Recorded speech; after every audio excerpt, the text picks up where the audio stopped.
자, 오늘은 이제 그 신의 산의 계명들 두 번째 시간인데요. 지난주에 제가 강조했던 거 몇 가지만 다시 한번 확인하고, 그리고 오늘 수업 시작하도록 하겠습니다.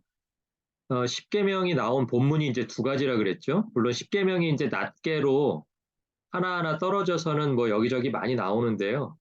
이렇게 1번부터 10번까지가 덩어리로 나와 있는 본문은 딱 두 개밖에 없습니다.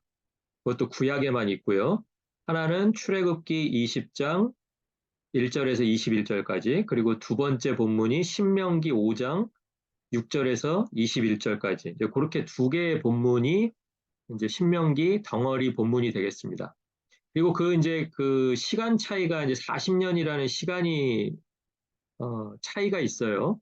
그래서 출애굽기 본문은 출애굽하고서 세 달 지나서 시내산에 도착해서 받았던 그런 계명이고요.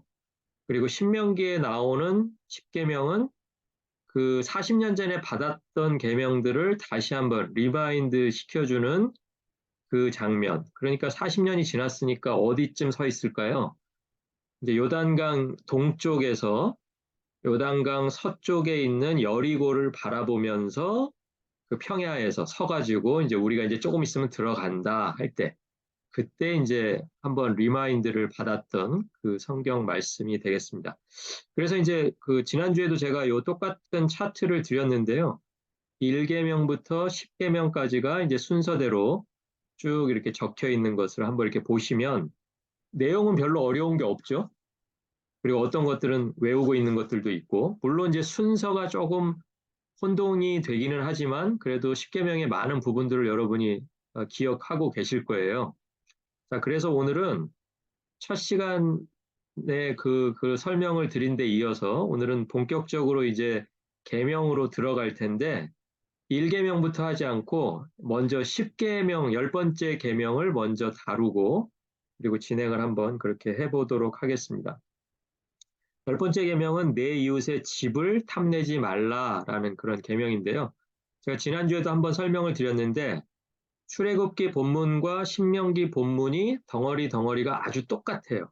다 똑같은데 한 군데만 딱 다르다라는 이야기 아마 지난주에 기억나셨을 거예요. 근데 어느 부분이 다르냐면 내 이웃의 집을 탐내지 말라라고 이렇게 주신 그 부분이 집이라고 하는 것이 그 뒤로 이제 뒤로 이렇게 옮겨가고요. 집이 안 나오는 건 아니에요. 근데 먼저 뭐가 먼저 나오냐면 아내라는 것이 먼저 나옵니다. 그래서 신명기 본문에는 내 이웃의 아내를 탐내지 말라라고 하는 그런 계명으로. 그러니까 전혀 새로운 계명이 아니고요. 이것은 그 당시에 가나안 땅을 들어가기 직전에 이스라엘 백성들의 상황, 그리고 이스라엘 백성들이 일상에서 겪고 있는 가장 중요한 문제들을 잘 반영하기 위해서 그렇게 계명에 약간의 변화가 있었다라고 이렇게 설명을 드렸습니다. 자, 그런데 10번째 계명을 이렇게 자세히 이렇게 보다 보면 왜 우선은 내 이웃의 집을 탐낸다라는 것이 결국은 욕심이라는 거잖아요. 그렇죠? 그러니까 이 10번째 계명에서 중요하게 생각하는 것은 물론 그 욕심의 대상, 상대방의 집이 되었든 상대방의 아내가 되었든 또 이것 말고도 뭐 상대방의 종이나 뭐 남종, 여종 뭐 이런 얘기들이 쭉 나오거든요. 그런데 그 욕심의 대상도 중요하지만 그 욕심 때문에 벌어진다라는 그것이 더 중요합니다. 그러니까 가장 그 경계하는 게 뭐냐면 욕심이에요, 욕심. 그럼 여러분 한번 그 노트를 보시면 계명들 중에서 욕심 때문에 벌어지는 일들이 꽤 있죠. 예를 들면 이런 거예요. 뭐 8계명 같은 경우는 도둑질 하지 말란데 반대로 도둑질 하는 사람의 입장에서 그걸 왜 하게 될까요? 기본적으로 그게 욕심이라는 거예요. 욕심이 없으면 도둑질을 해야 될 무슨 특별한 이유가 마땅히 떠오르지가 않죠. 예, 그러니까 8계명 역시도 그 배경에는 욕심을 경계한다. 욕심에 대해서 주의를 주기 위한 계명이다라는 것을 알 수 있어요. 그렇게 본다면 7계명도 저는 마찬가지라고 생각해요. 그렇죠? 예, 육체적인 욕심 때문에 간음하지 말라라는 그 계명을 주셨다고 생각하고요. 그렇게 본다면 또 6계명도 마찬가지죠. 여섯 번째 계명도 살인하는 것도요. 왜 살인하게 되는지를 생각해 본다면 여기서 지금 살인하지 말라는 게 이제 나중에 다루겠지만 다른 사람이 나를 죽이려고 하는데 내가 그 사람을 방어하다 보니까 죽이는 경우를 이야기하는 건 아니겠죠. 그렇죠? 여러분이 그건 이해하실 수 있잖아요. 여기서 살인하지 말라는 건 내가 어떤 목적을 가지고 내가 어떤 것을 원해서 상대방을 죽이는 그 행위, 그것을 성경은 지금 살인이라고 하고 있어요. 그러니까 내가 무언가를 원한다는 것, 그것을 또 다른 말로 표현해 본다면 내 안에 무엇인가에 대한 욕심이 생기는 어떤 상황. 그게 무엇인지는 잘 모르지만요. 욕심 때문에 생기는 상황이 또 6계명에도 여섯 번째 계명에도 적용이 된다. 이렇게 말을 할 수가 있겠습니다. 그러니까 윗줄에 있는 뭐 1계명이나 이런 데에서는 그 욕심이라고 하는 것이 그렇게 겉으로 잘 드러나지 않지만 6, 7, 8, 9, 10 뭐 이런 것들에서는 공통적으로 이렇게 적용이 될 수 있는 그 죄가 뭐냐면 욕심이라는 거예요. 욕심. 예. 그러니까 성경에서도 어, 욕심이 어떻게 된다 그랬어요? 나중에 욕심이 잉태한즉 죄를 낳는다고 그러잖아요. 그러니까 욕심 자체가 죄라고는 하지 않지만 굉장히 위험하게 생각하고 있죠. 왜냐하면 금방 죄로 변할 가능성이 많은 그 마음이기 때문에 욕심에서 죄로 그리고 죄까지 가버리면 그 다음엔 뭐예요? 죄에서 사망으로 죽음으로 이렇게 이어지게 된다라는 것이죠. 그래서 그 경고를 하고 있는 것 중에 이웃에 대해 소유에 대한 욕심이 이제 이스라엘이 가나안 땅에 들어가야 되잖아요. 지금은 이제 이스라엘 백성들이 신명기 본문을 읽을 무렵이 되면 이제 광야 40년 생활이 끝나고 이제 가나안 땅을 앞두고 있는데 가나안 땅에 들어가서 어쩌면 가장 조심해야 될 부분이 어떤 부분이냐면 마음 가운데 욕심, 그러니까 육체의 정욕을 다스리지 못하면 그 안에 들어가서 하나님이 원하시는 대로 살 수가 없다. 이제 이런 취지에서 계명들이 만들어졌다라고 볼 수가 있습니다. 자, 그래서 이제 사람이 욕심이 생기면 겉으로 이제 그것을 표현하고 싶잖아요. 행동으로. 그런데 이제 그 10계명에서 열 번째 계명에서 어떤 사람에게 욕심이 생겼을 때 그것이 무엇으로 표현되냐면 상대방의 집을 내가 갖고 싶은 그래서 상대방의 집을 어떻게 하면 내가 가질 수 있는 구체적인 행동으로 옮겨진다라는 거예요. 그런데 이스라엘 백성들은 여러분 기억나시는지 모르겠지만 지파들을 이제 다 사람 숫자를 세잖아요. 그래서 뭐 루벤 지파는 몇 명, 제가 이제 숫자까지는 외우지는 못하는데 뭐 루벤 지파 몇 명, 뭐 시므온 몇 명, 레위는 빼고요. 뭐 유다, 베냐민 쭉쭉쭉 나가잖아요. 지파별로 이제 개수가 딱 끝납니다. 그러면 이제 40년 지나면서 숫자가 좀 줄어든 지파도 있고요. 숫자가 유지된 지파, 좀 확 늘어난 지파, 뭐 이렇게 다양하게 있습니다. 그런데 개수를 하는 목적이 뭐였어요? 개수를 하는 목적은 뭐냐면 그 사람 숫자에 맞춰서 땅을 분배하기 위해서 그랬어요. 예, 그러니까 땅의 그러니까 땅이 좋은 땅이냐, 나쁜 땅이냐는 그것은 꼭 사람이 많다고 뭐 좋은 땅을 갖고 이런 건 아니었어요. 하나님의 뜻에 의해서 어떤 지파는 굉장히 척박한 땅에 배정하신 그 분배 원칙이 있었거든요. 그런데 그 공평하게 이루어진 한 가지 원칙이 뭐냐면 숫자에 맞춰서 땅의 크기가 정해졌다는 것은 분명해요.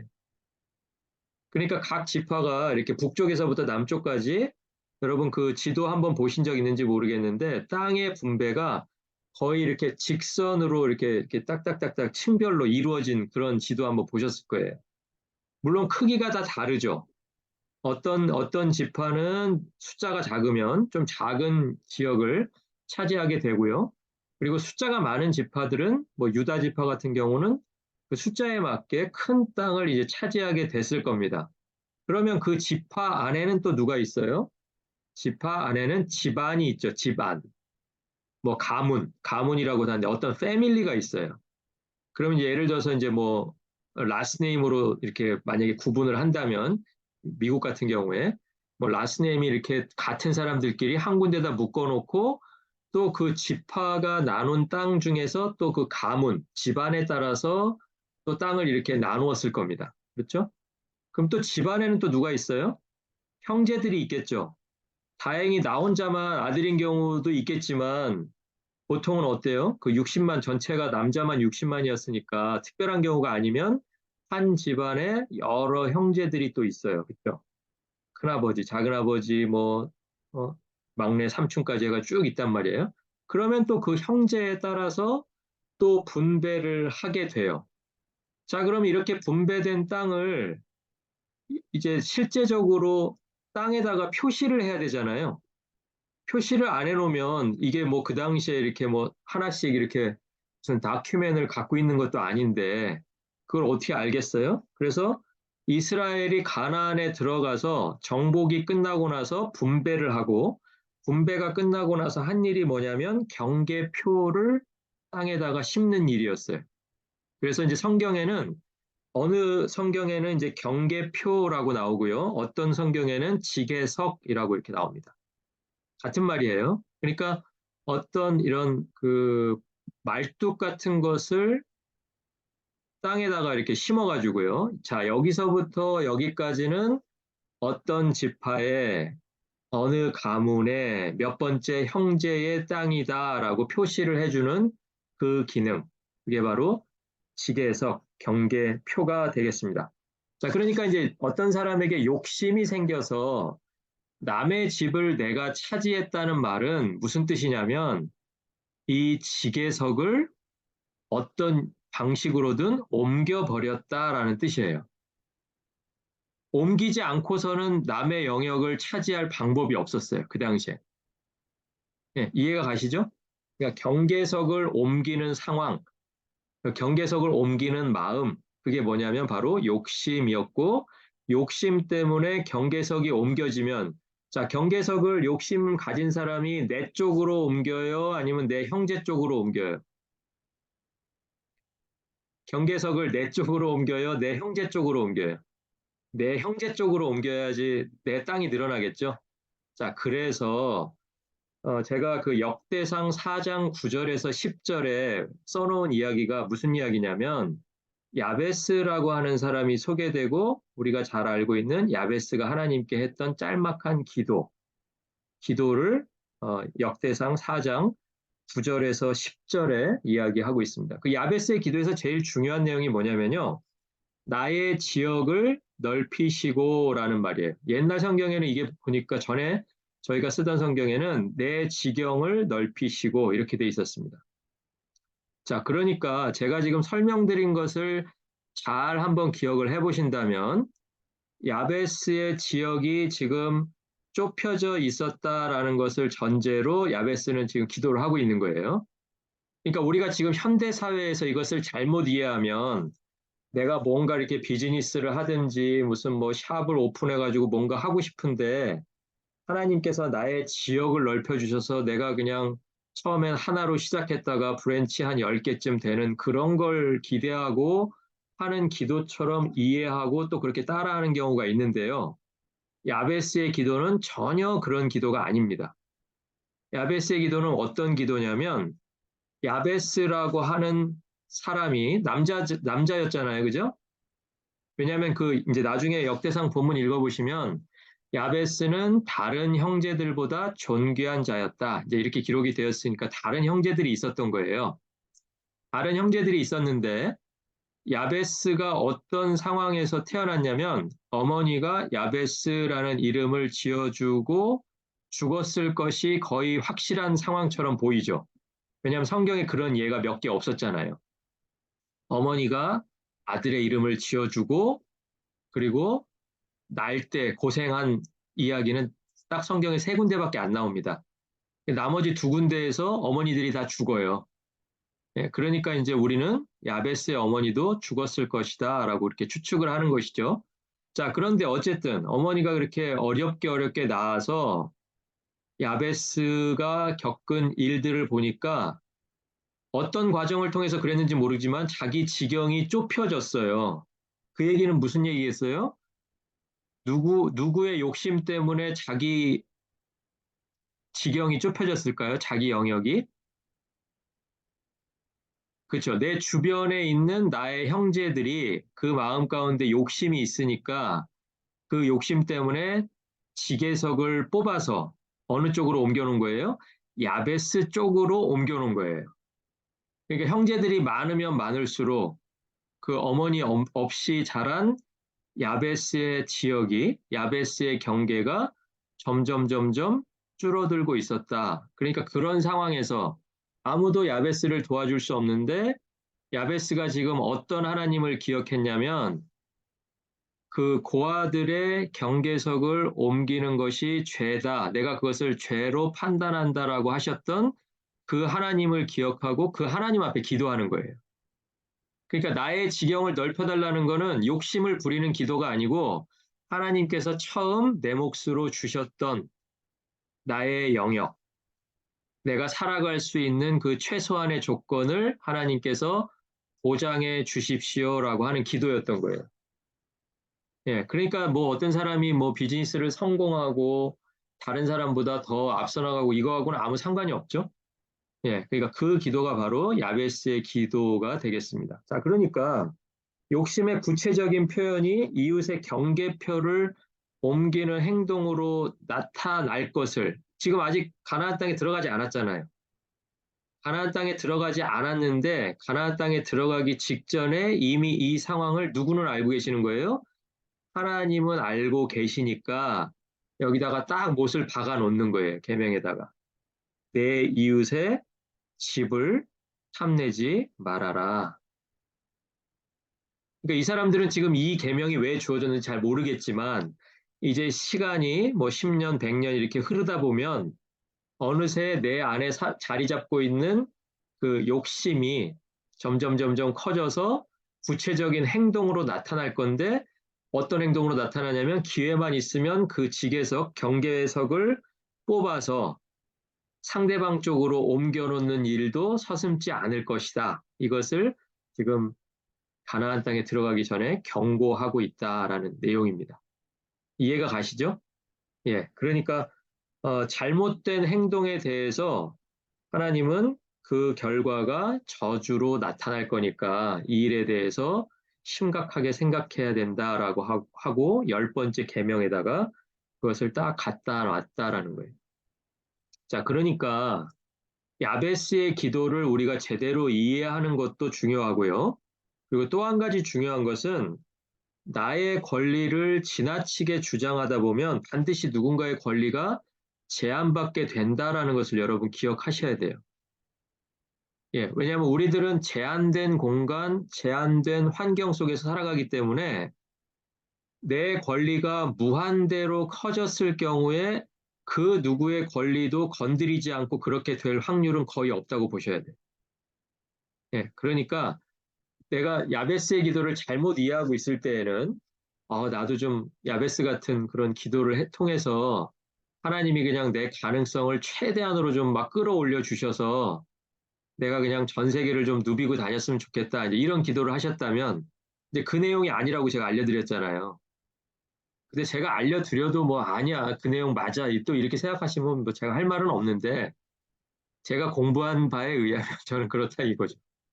예, 자, 그런데 그런 기도라면 우리가 생각해야 될 게, 나의 권리만 커지는 것을 생각하는 게 아니라 누군가의 권리가 작아져 있다라는 것을 우리는 분명히 또 느끼고 있어야 된다라는 거죠. 그리고 그런 것들을 살필 수가 있어야 된다라는 거죠. 그래서 하나님이 원하시는 건 뭐냐면 누군가의 권리가 지나치게 커지는 것을 축복이라고 여기는 것을 원하시는 것이 아니고 권리를 보장받지 못하는 사람들의 권리를 우리가 지켜주면서 살아가는 것. 네, 그것을 하나님께서 원하신다라는 거예요. 그래서 하나님께서 금지하신 것 중에 하나가 성경에서 금지한 것 중에 하나가 고아의 경계석을 옮기지 말라라고 말씀하시는 거예요. 그러니까 고아의 경계석은 정말 욕심 많은 사람들의 공격의 대상이잖아요. 그렇죠? 고하니까 지켜줄 아버지가 없잖아요. 그렇죠? 그리고 옆에서 같이 이렇게 아파해 줄 사람들이 없는 거예요. 그러니까 그 사람들에 대한 마음을 누가 써야 되겠어요? 누가? 예, 그런 사람들에 대한 마음을 하나님의 자녀들인 저와 여러분이 써야 된다는 얘기죠. 그렇죠? 예. 그러니까 그들의 권리, 하나님께서 그들의 권리를 중요하게 생각하신다. 예, 그 정신이 바로 열 번째 계명에 이제 들어가 있다라고 그렇게 보시면 되겠습니다. 자, 십계명을 다루면서 제가 한 가지 더 생각해 보고 싶은 게 있는데요. 신명기 27장 18절에 보시면 맹인에게 길을 잃게 하는 자는 저주를 받을 것이다라고 그렇게 말씀을 하세요. 자, 맹인에게 지금으로 말하면 이제 시각 장애인인데요. 자, 맹인에게 길을 잃게 하는 방법이 두 가지가 있어요. 하나는 어떤 방법이 있냐면 맹인 앞에다가 장애물을 두거나 아니면 잘못된 길로 맹인을 끌고 인도하는. 그러니까 사실은 인도가 아니죠. 인도는 뭐 좋은 의미인데 이것은 인도하는 것이 아니라 잘못 끌고 가는 거죠. 속여가지고, 예, 잘못된 길로 끌고 가는 것. 예, 그 방법이 한 가지가 있습니다. 자, 근데 만약에 누군가가 그렇게 행했다고 한다면 그것은 지금 위에 있는 10계명 중에 여섯 번째 계명도 어기는 일일 수가 있고요. 예를 들면 그 일을 통해서 맹인이 죽었다든지, 예. 그러면 이제 이런 상황에서도 성경은 왜 그렇게 한다라고 생각하냐면 맹인을 왜 잘못 인도하겠어요? 그냥 심심해서 재미로? 그게 아니죠. 그 사람이 가지고 있는 그 무엇인가를 내가 갖고 싶은 욕심이 그 바탕에 깔려 있을 수 있다는 거예요. 그렇기 때문에 그 사람 앞에 장애물을 놓고 기다렸다가 그 사람이 넘어지면 그 사람이 가지고 있는 것을 내 것으로. 이 상황이 어디에 잘 기록이 되어 있냐면 잠언 2장에 보시면 이 상황이 잘 기록이 되어 있어요. 잠언 2장. 한번 찾아보시면 거기서 뭐 어떤 사람들이 와가지고 가만히 누구를 기다렸다가 그 사람이 넘어지고 나면 그 사람 거를 다 뺏어서 우리가 갖고 너하고 나하고는 그냥 돈주머니 하나만 두고서 거래하자. 뭐 이런 얘기가 나오거든요. 그러니까 그거 한번 잘 읽어보시면 그 상황이 아마 짐작이 되실 거예요. 자, 근데 그런 방법이 하나가 있고요. 또 하나 방법은 이 방법은 참 우리도 쉽게 저지를 수 있는 일인데요. 맹인이 잘못된 길로 가고 있는데 그냥 보고만 있는 게 또 두 번째 방법이라는 거예요. 뭐 하게 하는? 맹인에게 길을 잃게 하는. 그러니까 어떻게 보면 이것은 내가 아무것도 안 했죠. 내가 아무것도 안 했잖아요. 근데 하나님은 그 아무것도 하지 않은 것을 죄가 없다라고 하시지 않는다라는 거예요. 무슨 말인지 이해가 가셨죠? 아무것도 하지 않는 일이 하나님 보시기에 죄가 되는 일, 그게 바로 어떤 일이냐면 맹인에게 길을 잃게 하는 일이다라는 거예요. 그러니까 둘 다 똑같은 행동이라는 거예요. 우리가 판단할 때는 첫 번째와 두 번째는 너무 다른 일이잖아요. 그죠? 첫 번째는 내가 맹인에게 장애물을 앞에다 이렇게 둬서 넘어지게 했든지 아니면 잘못된 길로 끌고 가가지고 뭐 넘어지게 하든지 빠지게 하든지 죽게 하든지 그렇게 구체적인 행동을 했지만 두 번째 경우는 아무것도 안 했잖아요. 근데 아무것도 안 하지는 않았죠. 뭐를 했죠? 맹인의 잘못 가는 것을 내가 봤잖아요. 그죠? 그러니까 내가 안 보고서 안 한 거는 하나님이 뭐라고 안 하세요. 내가 맹인을 못 봤어. 맹인이 잘못 가는지 나는 몰랐어. 그러면 나에게 책임을 묻지 않지만 하나님이 나에게 보게 하셨다는 것은 그 자체로 보고 나서 무엇인가를 하기를 원하셨다라는 거예요. 근데 뭘 하기를 원하셨을까요? 당연히 그 맹인을 위험으로부터 보호하는 일, 예, 그 일을 하기를 원하셨다. 이제 그게 이제 십계명의 정신이라는 거예요. 자, 그래서 이제 그 욥기 29장 15절을 나중에 차서 읽어보시면 욥기는 이제 여러분 무슨 내용인지 여러분 대충 아시잖아요. 욥이 이제 잘못한 것은 없었는데 사탄과 하나님과의 그 천상 회의를 통해서 결정이 되어서 욥에게 일정한 어떤 시험이 주어지고 욥이 계속 그 시험을 받는 그런 과정이 이제 쭉 이렇게 나오는데요. 29장쯤에 가가지고 욥이 하나님 앞에 뭐라고 얘기하냐면, 주님, 제 생각에는 제가 두 가지 잘한 일이 있습니다. 두 가지 잘한 일이 있는데 그 두 가지 일이 뭐냐면 제가 살면서 맹인의 눈이 되어준 일, 그 한 가지 하고요. 그리고 다리 저는 사람의 발이 되어준 일을 행하면서 살았습니다. 이렇게 얘기해요. 그러니까 욥이 하나님이 원하시는 것을 하면서 살았는데 나에게 왜 이런 고통을 주십니까? 뭐 이런 뜻이겠죠? 예, 그러니까 이제 그 본문에서 우리가 알 수 있는 건 뭐냐면 욥은 분명하게 하나님이 자신에게 뭘 원하는지를 알고 있었다라는 거예요.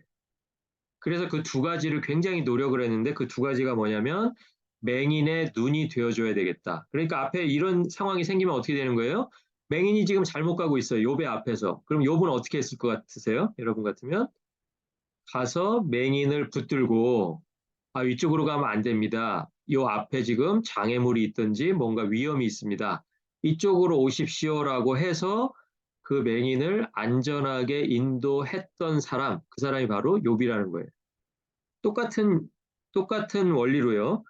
다리 저는 사람이 내 앞에 있어요. 그 사람을 안 보면 모르지만 예를 들어서 다리 저는 사람을 내가 봤어요. 움직이지를 못해요. 아니면 어디를 올라가지를 못해요. 건너가지를 못해요. 그러면 욥은 어떻게 했다는 거예요? 그 다리 저는 사람의 발이 되어서 그 사람이 가고자 하는 곳으로 가게 했다라는 거예요. 그러니까 그런 삶을 살았다라는 거예요. 왜 그랬어요? 그게 바로 하나님이 원하시는 삶이니까.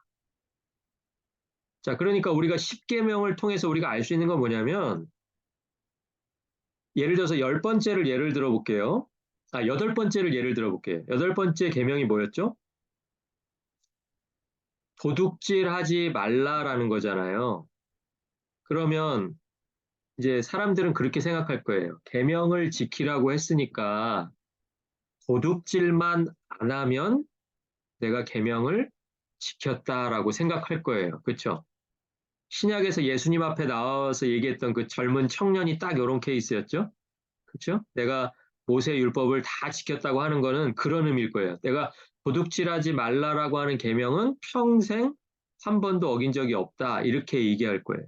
자, 그런데 하나님께서 이 계명을 주신 이유는 뭐냐면 그냥 도둑질이라고 하는 그 행위를 내가 했다, 안 했다로 계명이 지켜지고 안 지켜지고 그런 뜻으로 말씀하신 게 아니고요. 상대방이 가지고 있는 것에 대해서 나는 얼마나 소중하게 생각하는가. 예를 들면 열 번째 같으면 내가 고아나 장애인이라고 해서 그 사람들의 권리를 무시하지 않고 얼마나 나의 권리처럼 상대방의 권리에 대해서도 중요하게 생각하는가. 이 정신이 중요하다라는 거예요. 그죠? 예. 그러니까 예를 들어서 어른들이 아이가 이제 학교에 가면 남자 아이들 같은 경우 이제 그런 말을 이제 많이 듣고 자랐는데 학교에 가서 친구들하고 싸우지 말아라 이렇게 말씀하시잖아요. 부모님이. 그러면 그 말 뜻에는 정말 치고받고 싸우지 말라는 뜻만 있어요? 아니면 다른 뜻도 있어요? 친구들하고 싸우지 말라라는 뜻에는 괄호 열고 사이좋게 지내라라고 하는 속뜻이 있죠. 예? 그러니까 예를 들어서 나는 싸우지 말라니까 친구하고 한 번도 싸우지는 않았는데 옆에 있는 친구한테 친절하지도 않고, 그러니까 뭐 사귀려고도 하지도 않고 아무 도움도 안 주고 그렇다고 도움 달라고도 하지 않고 그렇게 하는 것이 목적이어서 가서 싸우지 말아라라고 하신 건 아닐 거 아니에요. 그렇죠? 그러니까 부모님이 그 말씀하셨을 때는 사이좋게 지내서 친구도 많이 사귀고 다른 애들한테 잘하고 이런 여러 가지 이제 속뜻이 들어가 있잖아요. 그러니까 이제 십계명도 그런 속뜻이 있다라는 것을 여러분이 생각하시면서 그 계명 하나하나를 좀 보셨으면 좋겠습니다. 자, 그러니까 맹인에게 길을 잃게 하는 그 방법 중에서 우리가 범하기 쉬운 잘못은 첫 번째라기보다는 예를 들어서 살인하지 말라 뭐 이런 계명도 여러분이 그걸 범할 확률이 거의 없잖아요. 그렇죠? 그런데 반대로 생각한다면 누군가를 죽이지만 않으면 이 계명이 지켜지는 게 아니고 하나님이 말씀하신 그 속뜻은 뭐겠어요? 누군가를 살리는 일을 하면서 살아라라는 뜻이겠죠. 그렇죠? 그러니까 그런 의미에서 본다면 내가 누군가를 살리는 일을 전혀 하지 않고 사는 것은 내가 그 계명을 절반밖에 못 지키는 일이다. 이제 이렇게 생각을 해야 된다라는 거예요. 그렇죠?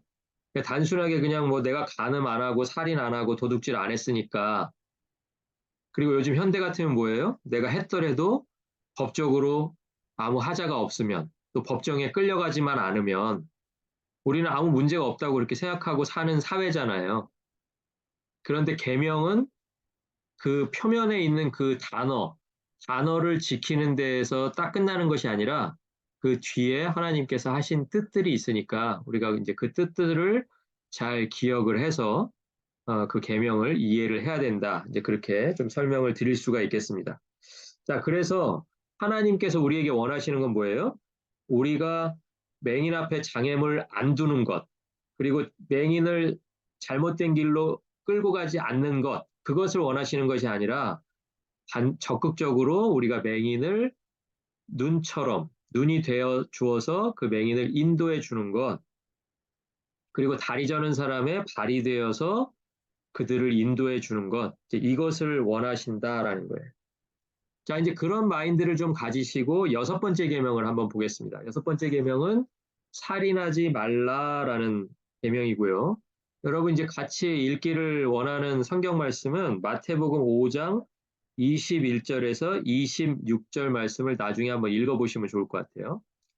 그 21절부터 26절 말씀을 이제 한마디로 좀 이렇게 요약을 하면 살인하는 것에 앞서서 그 살인을 하게 되는 이유가 뭐냐면 마음 가운데 분노가 일어나서 그 분노를 제대로 다스리지 못하면 점점 분노가 커져서 결국에는 살인하게 된다. 그러니까 너희들이 만약에 살인을 안 했다고 하더라도 마음 가운데 누군가가 늘 분노를 품고 있는 것, 그 자체를 하나님은 경계하신다. 그 내용이 마태복음 5장 21절에서 26절 말씀이 되겠습니다. 여러분 한번 꼭 시간 내셔가지고요. 그 말씀 한번 찾아보시기를 바라고요. 자, 살인하지 말라라고 할 때 이 계명을 지키기 위해서는요. 먼저 모든 사람이 하나님의 형상대로 지음 받았다라는 사실에서 출발해요. 그러니까 여기에 모든 사람이라는 것은요. 믿는 사람뿐만이 아니고 믿지 않는 사람도 마찬가지예요. 그렇죠? 그러니까 모든 사람이 나에게 친절하고 나에게 잘하는 사람뿐만 아니라 나에게 불친절하고 나를 미워하는 사람도 역시 어떤 존재라는 거예요? 하나님의 형상대로 지음받은 존재라는 거예요. 여러분, 이걸 우리가 자주 잊어요. 예, 그래서 하나님의 형상대로 지음받은 존재가 범위가 점점 굉장히 좁혀집니다. 근데 여러분 아셔야 될 게요. 우리가 지금 무슬림들을 위한 30일 기도 진행하고 있잖아요. 그러니까 뭐 다른 그룹 생각할 것 없이 전 세계에 있는 무슬림들이 하나님의 형상대로 지음받은 사람들 중에 한 사람이라는 것을 우리가 기억해야 돼요. 근데 우리가 그걸 자꾸 잊는다고요. 예, 잊어서 마치 그들과 우리가 뭔가 막 싸움을 통해서 이겨야 할 대상이라고 생각하는데 그 이겨야 할 대상이라고 생각하기 훨씬 이전에 우리가 창세기 1장 27절의 말씀을 기억해야 된다. 성경은 지금 거기서 이제 출발을 합니다. 그리고 죽이지만 않으면 그것으로 충분한가? 그것이 아니라는 거예요. 아까 말씀드렸죠? 네, 살인하지 말라라고 해서 죽이지만 않아서 계명이 다 지켜졌다면 뭐 이 계명 못 지킬 사람이 별로 없죠. 사실 우리가 뭐 살인이 그렇게 많이 일어나기는 하지만 전 세계 인구 중에 과연 몇 퍼센트가 살인을 경험했을 것 같으세요? 뭐 얼마 안 될 거예요, 제 생각엔. 뭐 1%, 2%도 어쩌면 안 될 수도 있는데 그 계명의 속뜻, 사람을 진짜 죽이고 안 죽이고 때문에 이 계명을 주신 것이 아니고 생명을 보호하고 그리고 삶을 아름답게 가꾸어 가는 일, 그 일을 해야 된다는 거예요. 그러니까 누구의 생명을 보호해야 된다는 거예요. 누구의? 하나님의 형상대로 지음받은 모든 사람. 예? 그러니까 우선은 뭐 물론 나에게는 나의 생명이 중요하겠죠. 그런데 동시에 나의 생명만큼이나 누구의 생명이 중요하다는 거예요? 이웃의 생명이 똑같이 중요하다라는 거예요. 나하고 친하고 친하지 않고와 상관없이. 신앙을 가졌든 안 가졌든 상관없이. 그렇죠? 이게 지금 우리들이 신앙인들 안에서만 지켜야 되는 계명으로 주신 건 아니잖아요. 예, 그러니까 전체 세계, 전 우주적으로 지켜야 되는 말씀으로 주셨는데 우리는 이제 그것을 우리가 지켜야 될 것이라고 생각하고 지키는 것뿐이죠. 자, 그래서 하나님께서 살인하지 말라라고 주신 이 계명을 우리가 잘 지키면 어떤 일이 벌어지냐면 지난주에 제가 설명드렸던 그 창세기에 처음 주셨던 그 명령들 있잖아요.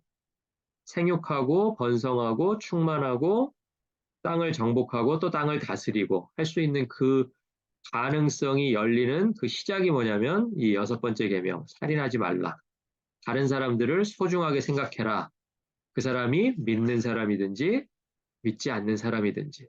그러니까 그렇게 본다면 지나간 과거의 일이긴 하지만 교회라는 이름으로 막 군대를 일으켜가지고 십자군이 일어나가지고 막 행진하면서 다 이교도들을 죽이고 했던 것은 분명한 잘못이죠. 예, 그것은 분명한 잘못입니다. 역사가 그것을 잘못이라고 기록을 하고 있고 그것이 오늘 우리가 십계명을 배우고 있는 이 시점에서 되돌아봐도 그 일은 잘못되었다라는 것을 이제 우리가 알 수 있는 것이죠. 자, 그런데 그 마태복음에서 하는 이야기가 바로 이제 그 이야기인데 살인하지 않았다. 그런데 살인하지 않은 것만 계명을 지키는 것이 아니라 예수님께서는 더 나아가서 너희들이 화를 내는 것, 형제에 대해서 뭐 거기 보면 이제 라가라고 말합니다. 라가. 라가라는 말은 무슨 말이냐면 텅 비어 있다라는 거예요. 그러니까 상대방의 존재를 그렇게 텅 비어 있는 존재, 하찮은 존재라고 얕잡아서 부르는 그 이제 히브리 욕입니다. 그게 히브리 욕 이제 라가. 그래서 형제에게 라가라고 말하는 사람은 나중에 어디로 붙들려 간다 그래요? 어디로? 법정으로. 공회죠, 공회. 그 당시에는 이제 공회가 법정의 역할을 했기 때문에 그 사람은 그냥 말만 한 건데 가서는 무슨 죄처럼 처벌을 받아요? 살인을 저지른 사람처럼 처벌을 받게 된다라고 하는 내용이 이제 마태복음에 나와 있습니다. 그러니까 제사를 드리러, 예배를 드리러 성전으로 올라가다가 내가 만약에 누군가에게 그런 분노를 표현한 적이 있는 것이 생각나거든. 내가 누군가에게 분노를 확 냈으니까 상대방은 어떻겠어요? 상대방은 그 분노를 받았겠죠. 그러니까 그 분노를 받고서 그 사람 안에서 또 뭐가 일어납니까? 또 똑같은 분노가 또 일어나죠. 저게 뭔데 나한테 저래? 그럼 분노가 분노를 계속 일으키는 거예요. 그러니까 그런 일이 생각나거든. 어떻게 하라 그래요? 가던 길을 멈추고 형제에게 가서 그의 마음을 풀어라. 근데 그의 마음을 푸는 건 어떻게 풀겠어요? 어떻게? 미안하다고 해야죠. 사과해야지 풀리는 거 아니겠어요? 예. 그런데 또 그 일이 그렇게 잘못된 일이라고 생각 안 하면 또 사과도 쉽지 않습니다. 아, 내가 할 말 해서, 야, 네가 하는 걸 좀 봐라. 그럼 내가 그런 말 안 하게 생겼냐? 이렇게 얘기하면 가서 또 싸움 나는 거예요. 그러니까 사과를 하러 가는 거예요, 지금요.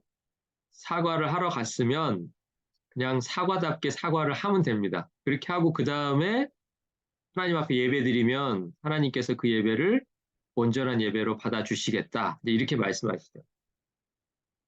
그러니까 그만큼 이 살인하지 말라라고 하는 것 이전에 분노에 대해서 굉장히 경계하고 있어요. 그러니까 우리도 이걸 조심해야 돼요. 예. 그러니까 누군가에게 화를 내는 것, 누군가에게 이렇게 분노를 쏟아내는 것이 비록 그 사람을 죽이는 것은 아니지만 마치 누군가가 상대방을 하찮은 존재로 여기고 죽이는 것과 또 하찮은 존재로 여기고 분을 쏟아놓는 것을 하나님은 똑같이 보신다. 그래서 똑같이 죄 있는 사람으로 취급하시고 공회에서 판단받게 만드신다. 이것이 하나님께서 우리들에게 해주시는 말씀입니다. 예, 그러니까 우리가 이 계명을 지키기 위해서 노력을 해야겠죠. 왜냐하면 이 계명을 지켜야 하나님께서 창세기에서 주셨던 그 문화 명령이라고 우리가 부르는 그 명령들을 우리가 이 땅에서도 계속 해 나갈 수가 있는 것이죠. 생육하고 번성하고 충만하고 정복하고 다스릴 수 있는 사람들, 예, 그 출발이 바로 십계명 거기서 이제 시작을 하는 것입니다.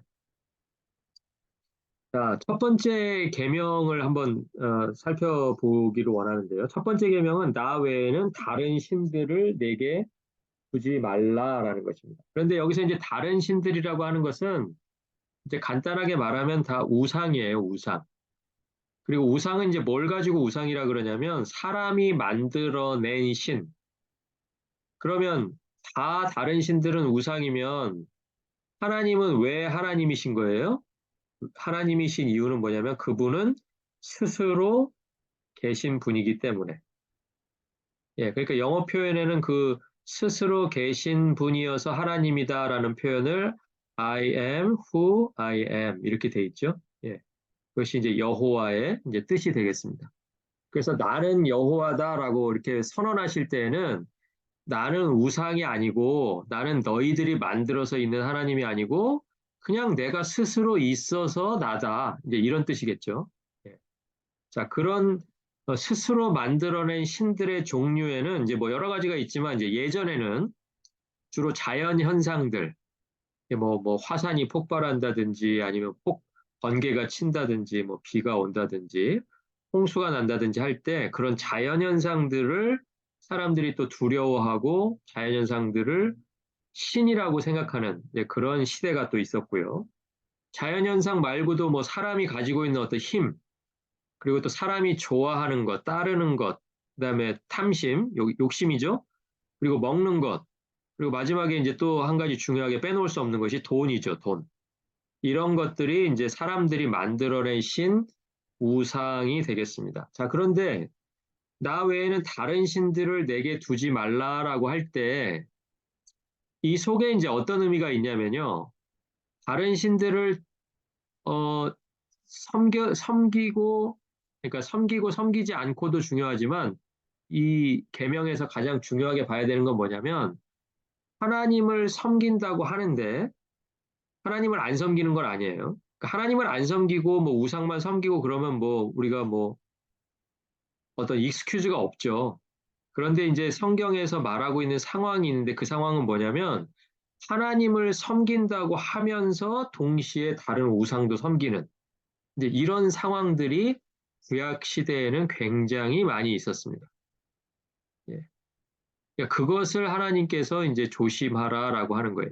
그러니까 그 당시에 만약에 다른 신들을 섬기고 하나님을 섬기는 사람들의 입장에서 본다면 그 사람들의 익스큐즈는 뭐냐면 우리는 하나님 섬기고 있습니다. 다른 사람 하나님에게 예배할 때 우리도 예배하고 지키라고 하는 것들을 다 절기마다 지키고 있습니다. 그런데 거기에다가 더 추가로 다른 신들을 섬기는 것 뿐입니다. 라고 이제 이렇게 변명한다는 거죠. 자, 그런데 하나님께서는 그것을 인정하지 않으신다라는 거예요. 왜? 나머지는 다 우상이고 다른 신들은 하나님이 아니기 때문에 나는 그냥 온전히 너희들이 온 마음을 다해서 나만 섬겨라 라고 하는 뜻이 이제 거기에 들어가 있는 거예요. 자, 그런데 실제로요. 그러면 어떤 경우에 하나님도 섬기고 만들어내신 우상도 섬기고 하는 그런 경우가 있었는가 보면 너무 많았어요. 예를 들면 이런 거예요. 솔로몬의 경우에는 처음에는 이제 하나님만 섬기는 모습이 분명하게 드러났습니다. 그래서 하나님께서 솔로몬이 구했던 지혜도 주시고 축복을 많이 해주시잖아요.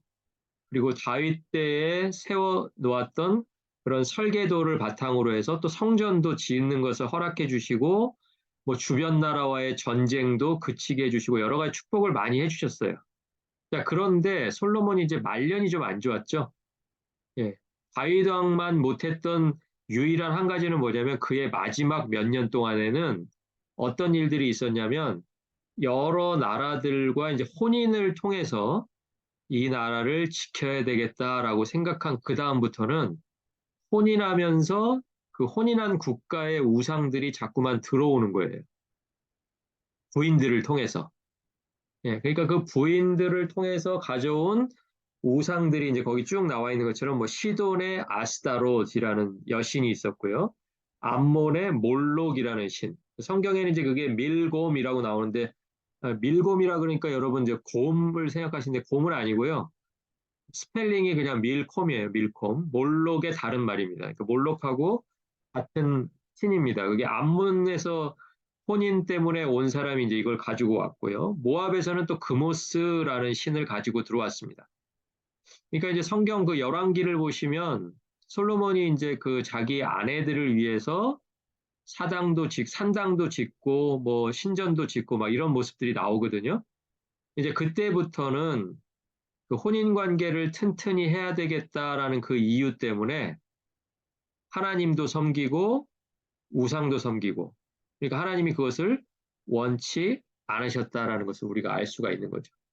그러니까 하나님을 섬기는 게 문제가 아니고 하나님만 섬기는 것을 요구하는 계명, 그게 바로 첫 번째 계명이 되겠습니다. 자, 그러면 이제 두 번째 계명을 한번 살펴볼 텐데요. 첫 번째하고 두 번째하고 조금 비슷하죠.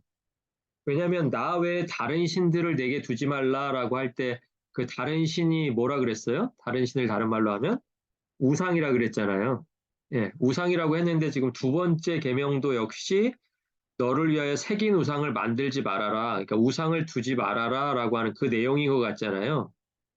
예, 그런데 요게 약간 다른 게 뭐냐면 그 이 계명을 시작할 때 그 단어에다가 한번 동그라미 쳐놓으시면 좋을 것 같은데 너를 위하여라는 부분이 되게 중요합니다.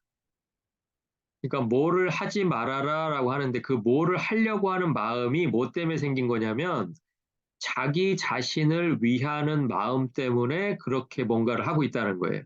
뒤에 행동을 하고 있다는 거예요.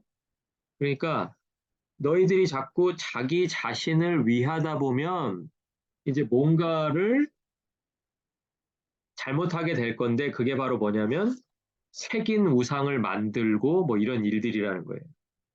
자, 그러니까 1계명에서 하나님이 나만 섬겨라 그렇게 말씀하셨죠? 예, 그럼 섬기는 대상에 대해서 말한 것이 첫 번째 계명이라면 두 번째 계명은 섬기는 방식. 자, 그러니까 첫 번째 1계명은요, 대상에 대해서 이야기한 거고요. 대상은 하나님이죠. 그리고 두 번째는 섬기는 방식, 방법. 하나님을 어떻게 섬길 것인가. 예, 그거를 가르쳐 준 게 이제 2계명입니다. 그래서 이제 1계명, 2계명을 나눠 놓은 거예요. 그러니까 이제 두 개가 그 안에서 다루고 있는 것은 1계명도 우상에 대해서 이야기하고 두 번째도 우상에 대해서 이야기하니까 이게 같은 내용인 것 같지만 첫 번째는 섬김의 대상, 그리고 두 번째는 섬김의 방법. 이렇게 차이가 있습니다. 자, 그런데 이제 이계명은 그러니까 이런 얘기예요.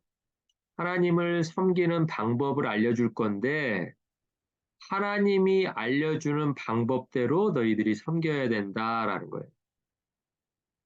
자, 그러니까 사람들은 마음 가운데 어떤 마음이 있냐면 내가 섬기고 싶은 방식대로 하나님을 섬기고자 하는 마음들이 앞으로 가나안 땅에서 생겨날 것이다. 이걸 누가 알고 계신다는 거예요? 하나님이 알고 계신다는 거예요. 그래서 두 번째 계명을 주신 거예요. 자, 그러면 하나님은 하나님을 어떻게 섬기기를 원하시냐면 하나님의 형상을 그 어떤 피조물로도 만들지 않고, 그렇죠? 예, 섬기는 것을 하나님이 원하세요. 그런데 사람은 뭘 원해요? 눈에 보이는 걸 원해요. 그렇죠?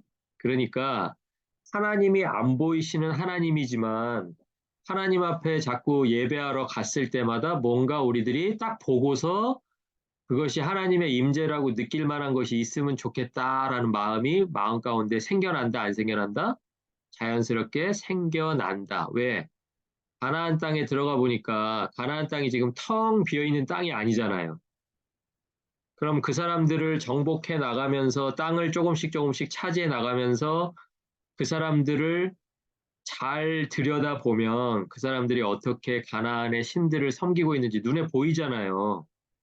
그러니까 내가 안 그래도 마음속에 그런 마음이 있었는데 그 사람들은 어떤 신을 섬길 때 꼭 그 신을 눈으로 볼 수 있는 어떤 형상으로 만들어 놓고 섬기더라는 거죠. 그러니까 하나님의 백성 이스라엘도 가나안 땅에 들어가서 이제 그걸 보면 그게 그렇게 좋아 보일 거라는 거예요. 그게 그렇게 좋아 보이니까 하나님도 자기들이 그렇게 섬기면 자기들 입장에서는 누구 섬기는 거예요? 우상 섬기는 게 아니고 하나님 섬기는 거잖아요. 하나님 섬기는 거니까 아무 문제 없다고 하겠지만 하나님은 그렇게 하지 말라라는 거예요. 하나님은 그렇게 할 수 없다. 그래서 하나님을 섬기려는 사람은 하나님이 명령하는 방법으로 하나님을 섬겨라라는 게 이 계명의 내용이 되겠습니다. 자, 그러면 이제 그 계명을 어겼던 몇 가지 실제적인 이제 사례들이 있는데요. 역사 속에서 사례들이 있는데 그 가장 첫 번째로 꼽을 수 있는 사건이 모세가 십계명을 받아서 내려와 보니까 산 아래서 이제 난리가 한번 났었죠. 예, 뭐 쉽게 얘기해서 이제 뭐 난리 법석이 떨어진 거죠. 야단 법석을 떨고 있었던 거죠. 자, 그런데 그때 등장했던 게 뭐냐면 이제 아론이 금부치를 다 가져와라 그래가지고 뚱땅뚱땅뚱땅 두드려서 만든 금송아지. 그러면서 금송아지를 딱 던져주면서 뭐라 그래요? 이것이 너희를 애굽에서 인도해낸 너희 하나님이다라고 이야기하죠. 그러니까 그 사람들의 마음에 이미 그것은 광야 생활 40년 하기도 전인데도요. 사람들의 마음속에 그렇지 하나님을 섬기는데 우리 눈에 보이고 손에 잡히는 뭔가 있어야 그것을 중심으로 우리가 하나님을 섬겨도 섬기지 이런 마음이 있었던 거예요. 그러니까 하나님이 나중에 그걸 어떻게 하세요? 모세를 시켜가지고 다 녹여가지고 물에다 타서 다 먹여버리죠. 예? 없애는 방법도 참 다양하세요. 그렇죠? 자, 그래서 이제 그 금송아지가 한번 있었고요.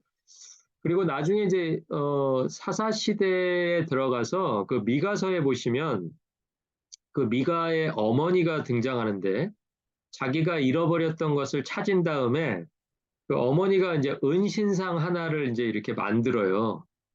근데 그 은신상을 만들면서 이것을 뭐라 그러냐면 우리가 여호와를 섬기기 위해서 은신상을 만든다라고 이야기해요.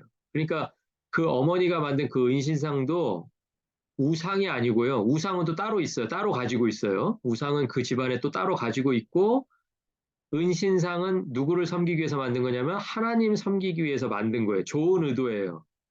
예. 그런데 하나님이 가르쳐 준 방식이 아니라는 게 문제예요. 의도가 좋았냐, 나빴냐, 그게 중요한 게 아니고요. 아무리 좋은 의도지만 하나님이 하지 말라고 한 것을 안 하면서 할 수 있어야 돼요. 예. 그래서 이제 그 미가가 그 어머니가 만든 그 은신상 역시도 두 번째 계명에 이제 어긋나는 그런 예가 되겠고요. 그리고 이스라엘이 이제 북이스라엘과 남쪽 유다로 나눠진 다음에 북이스라엘을 다스렸던 첫 번째 왕이 여로보암이었잖아요. 근데 여로보암 생각에 북쪽에 있는 사람들이 자꾸만 이제 남쪽에 있는 예루살렘으로 갈 것 같으니까 북이스라엘에 있는 두 도시를 이제 이렇게 선택을 해서 그 도시에다가 금송아지를 이제 이렇게 두는 그런 일을 벌입니다. 그러니까 그것은 우상을 섬기겠다는 의도가 아니고 예루살렘 성전까지 내려갈 필요 없이 이 두 도시, 가까운 두 도시에 가서 하나님 섬겨라라는 좋은 의도였어요. 그런데 좋은 의도가 중요한 게 아니고 하나님이 지시하지 않은 방식을 했다라는 게 문제인 거죠. 자, 그래서 이제 그때도 역시 금송아지가 등장하고요. 그리고 가장 최근에 이제 저희가 한번 다루었던 것은 이스라엘 백성들이 또 한 번 잘못을 했는데 언제 잘못했냐면 블레셋과의 전투에서 패한 직후에 장로들이 모여서 이제 회의를 한 다음에 우리가 왜 전쟁에서 졌을까 생각해 보다가 실로에 있는 그 법궤를 하나님의 궤를 들고 나오지 않아서 그러니까 그 사람들 마음에 궤를 들고 나오면 그냥 그 궤에 따라서 하나님은 자동으로 오신다라고 생각한 거예요.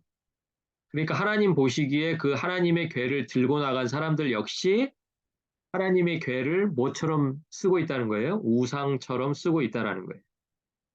그러니까 하나님에게 묻지 않고 이 하나님을 자기 마음대로 왔다 갔다 하게 할 수 있는 그런 하나님의 궤가 이제 우상처럼 섬겨진 거죠. 그러니까 그 사람들은 우상을 섬긴다라고 전혀 생각하지 않았겠지만 하나님은 그 방식도 인정하지 않으셨던 것을 우리들이 성경에서 확인할 수가 있는 것입니다. 자, 그런데 제일 중요한 게 뭐냐면 아까 너를 위하여라는 단어예요.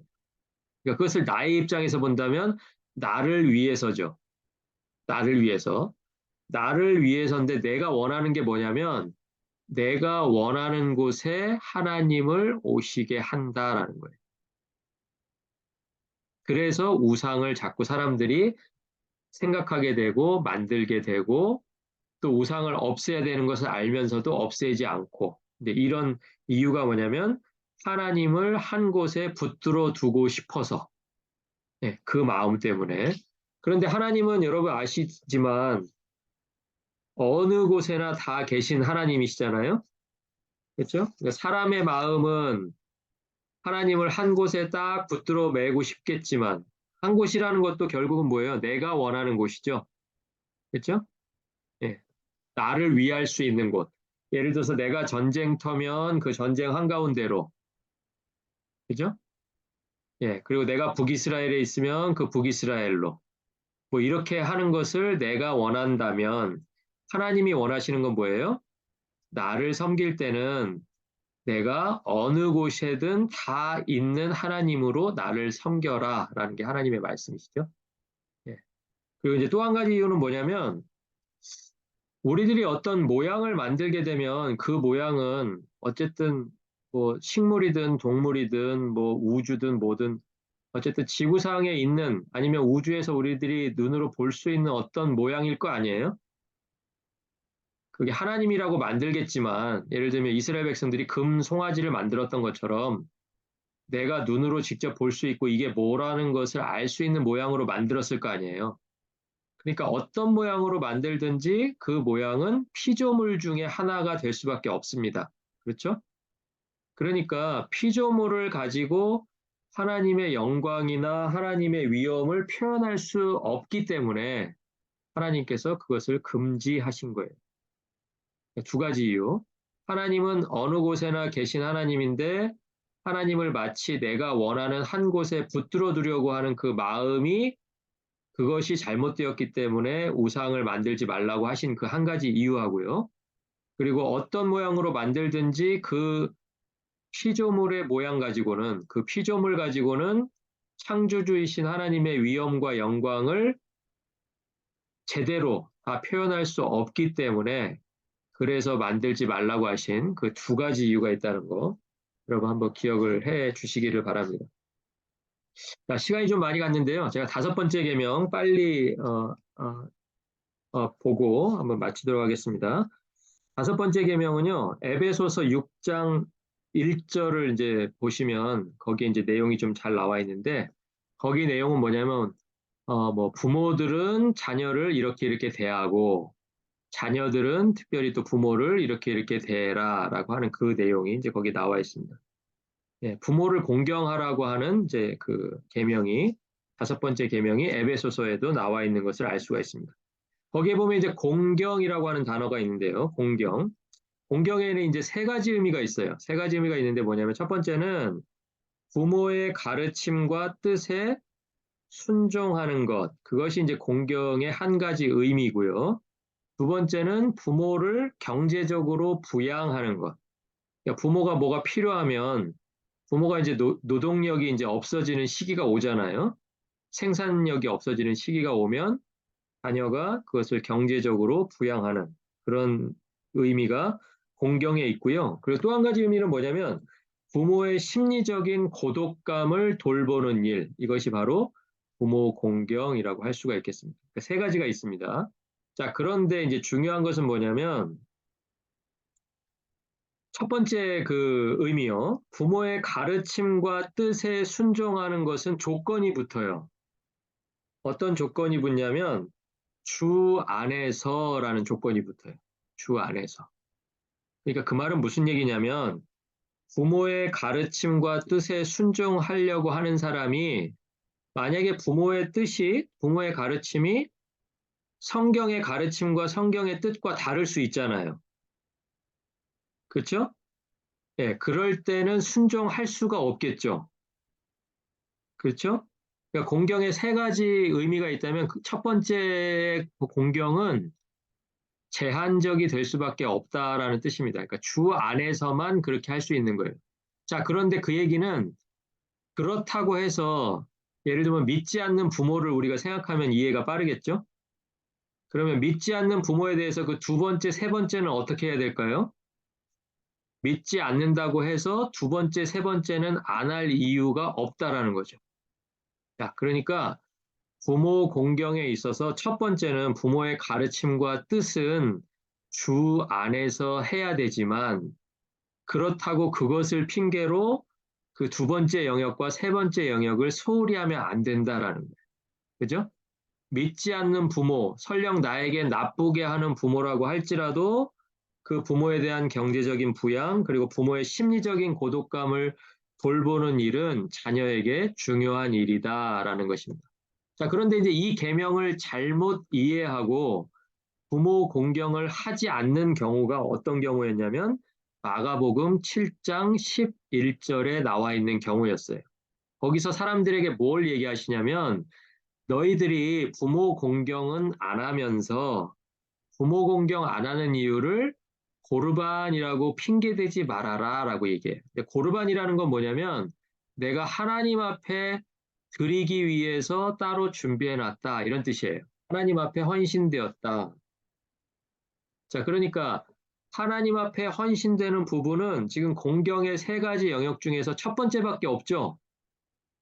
그렇죠? 하나님의 뜻, 하나님의 가르침에 순종하는 것은 첫 번째만 있는 거예요. 근데 그렇다고 해서 부모에 대한 경제적인 부양이나 부모의 심리적 고독감 돌보는 일 소홀히 하고 그것을 고르반이라고 이야기하지 말라라는 거예요. 이게 예수님의 가르침이에요. 그러니까 그 당시에는 이 부모 공경을 이렇게 이해하고 있는 사람들이 많았다는 뜻이죠. 그렇죠? 예수님 시대에 고르반이라고 이야기하면서 부모 공경에 대해서 전혀 신경 쓰지 않고도 나는 그 계명 지켰다. 왜냐하면 고르반이라고 해서 나는 하나님 앞에 드리는 것만 잘 챙기면 그냥 부모 공경은 안 해도 되는 것으로 그렇게 생각하고 사람들이 살아갔던 거예요.